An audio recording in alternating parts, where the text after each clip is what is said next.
নওগাঁয় জাকের পার্টির উদ্যোগে এক বর্ণাঢ্য জনসভা ও র্যালি অনুষ্ঠিত হয়েছে। রবিবার বিকেলে জেলার মহাদেবপুর উপজেলার শোভাপুর ইউনিয়নের পাটকাটা হাটে জাকের পার্টির মাননীয় চেয়ারম্যানের নির্দেশে এবং কেন্দ্রীয় কর্মসূচির ধারাবাহিকতায় জাকের পার্টি মূল দল ও সকল সহযোগী সংগঠনের যৌথ উদ্যোগে এই কর্মসূচি পালিত হয়।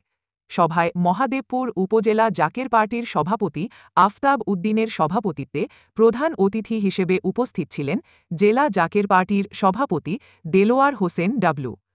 এছাড়াও বিশেষ অতিথি হিসেবে উপস্থিত ছিলেন জেলা জাকের পার্টির সাধারণ সম্পাদক আলাল হোসেন, সাংগঠনিক সম্পাদক রকিবুল ইসলাম সহ বিভিন্ন নেতৃবৃন্দ। সভায় বক্তারা বলেন, জাকের পার্টি দেশের আধ্যাত্মিক মূল্যবোধ, শান্তি ও মানব কল্যাণের রাজনীতি প্রতিষ্ঠায় কাজ করে যাচ্ছে। সমাজে ন্যায়, নীতি ও সত্য প্রতিষ্ঠায় জাকের পার্টির মূল লক্ষ্য। দিনব্যাপী কর্মসূচিতে উপজেলার বিভিন্ন ইউনিয়ন ও ওয়ার্ড পর্যায়ের নেতৃবৃন্দ অংশগ্রহণ করেন।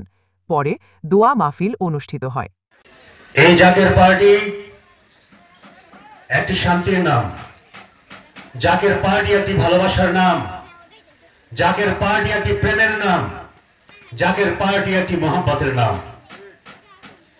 আর এই শান্তি, শৃঙ্খলা, ভ্রাতৃত্ব, বন্ধুত্ব, ভালোবাসা নিয়ে বাংলাদেশের ৬৮,০০০ গ্রাম বাংলায় এই জাকের পার্টির পবিত্র প্রতীক গোলাপের সুরভির, এই সুরভির সৌরভ আপনাদের প্রত্যেকটি পাড়ায় পাড়ায়, মহল্লায় মহল্লায়, ইউনিয়নে ইউনিয়নে বাংলাদেশের ১৮ কোটি মানুষের কাছে, গরিব দুঃখী মেহনতি মানুষের পার্টি এই জাকের পার্টি, এই জাকের পার্টির সুরভি সারা বাংলায় পৌঁছে দেওয়ার জন্য সারা বাংলাদেশে জাকের পার্টির চেয়ারম্যান মোস্তফা আমির ফয়সাল মুজাদ্দেদি সাহেব এই জনসভা এবং র্যালির ডাক দিয়েছেন।